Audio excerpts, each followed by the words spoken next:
We have just heard the news that Perseverance is alive on the surface of Mars. At first, it was just silence. Not the silence of space, cold and eternal, but the kind of silence that holds its breath before something shatters. Then came the signal, a faint digital heartbeat whispering across the void, trembling through antennas and instruments until a voice at NASA simply said, "Perseverance is alive." And just like that, Mars was no longer quiet. No one expected what followed. The surface of the red planet, long believed to be little more than dust and forgotten rock, had hidden something beneath it. Something ancient, something deliberate. The rover wasn't looking for legends. It was looking for soil samples, geological data, perhaps some signs of water long evaporated. But instead, it uncovered a secret buried so deep in time, so far removed from our world, it made the vastness of space feel suddenly claustrophobic. The discovery began in a forgotten crater, an unremarkable dip in the Martian landscape that had never raised any alarms.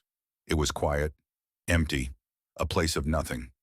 But as Perseverance rolled its titanium wheels across the rugged ground, it aimed its ground-penetrating radar beneath the surface. And that's when it found the shape. Perfect, geometric, unnatural. A rectangular outline, clean and consistent, was hiding just beneath the crust. Sharp corners, aligned angles, symmetrical structures, none of it made sense. Nature does not build with rulers. But this had the symmetry of intention, and it wasn't alone. The radar kept scanning, and what emerged was a web, an entire underground complex of tunnels and chambers. Each turn, each passage, followed a logic, like the blueprint of a mind that once had a vision. No one said the word intelligent out loud at first. It felt forbidden, but the silence was filled with implication. Then came the signals. Somewhere within those buried halls, Perseverance picked up electromagnetic pulses. Soft at first, but rhythmic, ordered. When decoded, they weren't just noise. They were patterns, the Fibonacci sequence, a code that threads itself through galaxies and sunflowers alike. That was when the scientific detachment began to fray. This wasn't geological activity. This was a whisper. What made it even more haunting was the where. Grooves in the floor, residue of something once chemical, maybe biological. Heat spots that suggested movement. Not recently, perhaps, but once. These tunnels had been walked, or crawled, or rolled through. Not by humans, not by us, but by something.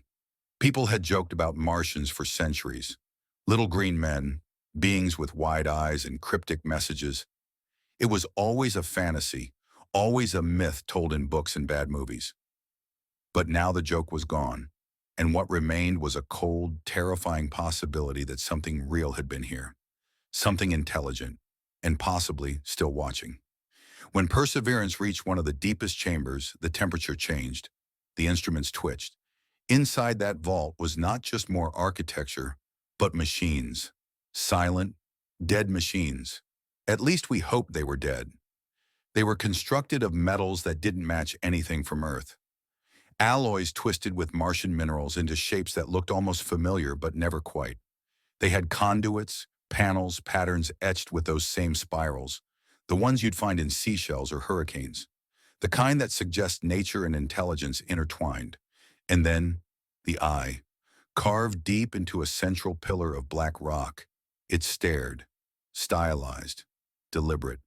Not flesh, not real, but watching all the same. A symbol maybe, or a warning.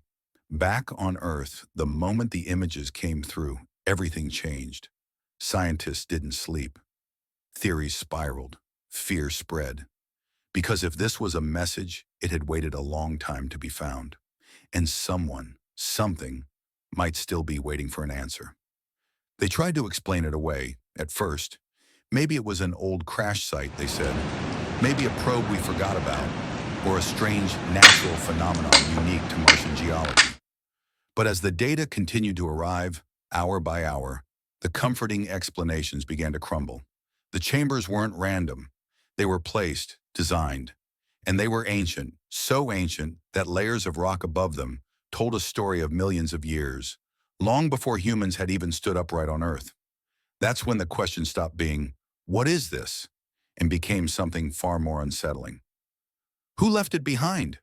The signals pulsed steadily, like a breath. Not static, not noise. Something was embedded in the magnetic frequencies, something deliberate, a hum just beneath the threshold of hearing, riding on low-frequency waves. When scientists ran it through a spectrogram, a shiver passed through the room. The tone wasn't random. It followed the golden ratio. That number again. The ratio found in the spiral of galaxies and the curl of a fetus. It was a pattern written into the bones of the universe, but now it was humming from the bones of Mars. One scientist whispered, "It's still on." Those words echoed longer than they should have, because if something was still operating, still breathing beneath the red dust, it meant this wasn't just a ruin, it was a relic, a living artifact, a question left unanswered for far too long.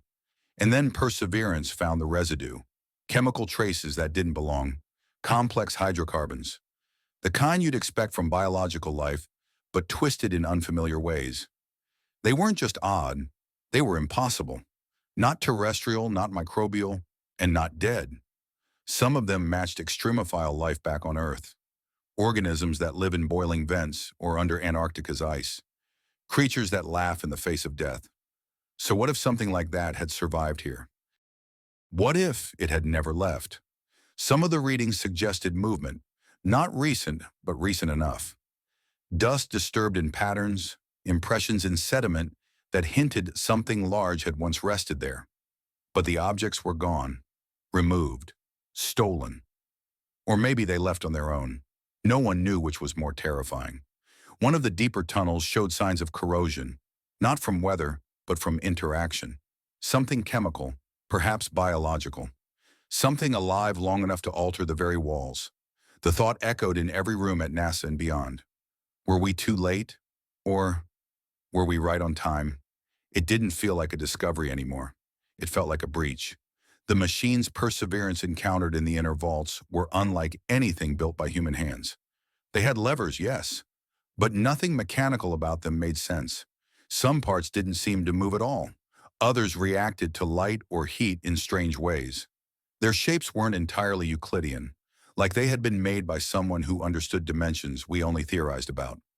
Some structures were fused, metal with rock, circuit with crystal.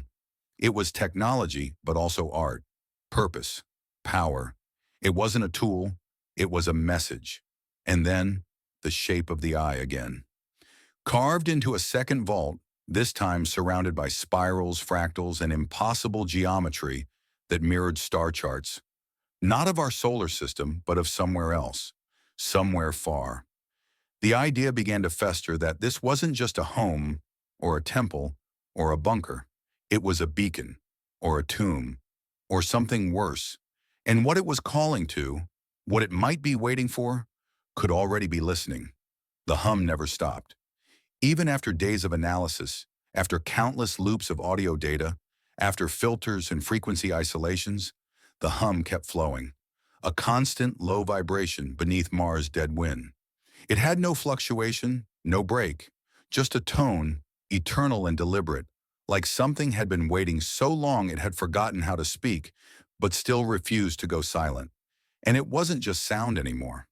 Around the central chamber, radiation patterns pulsed in rhythmic bursts. Not dangerous, not fatal, but unnatural.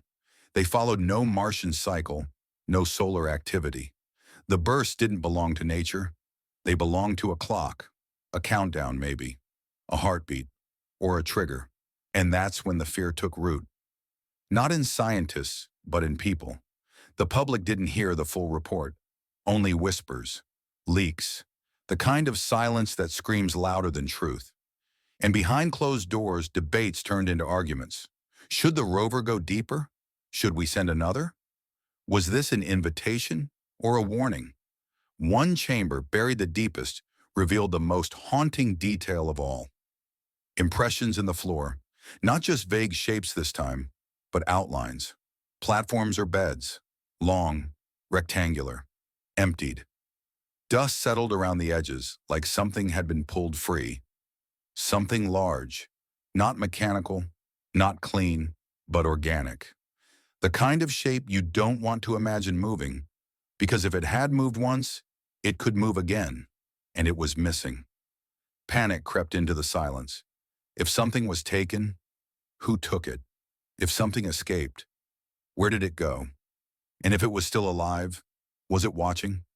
Some teams began questioning everything, not just the age of the structures, but their purpose. This wasn't just technology, it was mastery. The alloys inside the machinery showed molecular structures impossible with Earth's current science. Some elements didn't even exist on the periodic table, at least not yet. They were engineered, designed, controlled at a level of precision that defied our understanding of matter itself. This was not a civilization that failed. This was a civilization that outgrew the rules. And yet it vanished. No war marks, no impact craters, no signs of collapse, just quiet, just absence, like they left willingly or were erased by something they couldn't stop. That's what shook the scientists the most, not what they found, but what they didn't. And now here we are, standing on the edge of something too big to grasp, too terrifying to dismiss. The discovery rewrote everything, not just about Mars, not just about life, but about what it means to be human.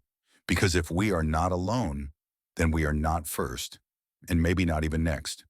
The questions clawed at everyone, late into the night, long after the data stopped coming. What is intelligence if not shared? What is civilization if not legacy? Were the builders trying to protect something or hide it? Was it buried to be preserved or to be forgotten? The eye carved into the stone no longer felt like a symbol. It felt like a lock or a sentinel. And the hum, that hum still echoing through the crust of Mars. It didn't feel like a machine failing. It felt like a machine waiting, waiting for a key, waiting for time, waiting for us. And so the world turned back toward the red planet, no longer wondering if we could one day live there, but wondering if we should have ever gone at all. Because now we know the truth. Mars is not dead. It's dreaming. And something in its sleep remembers everything.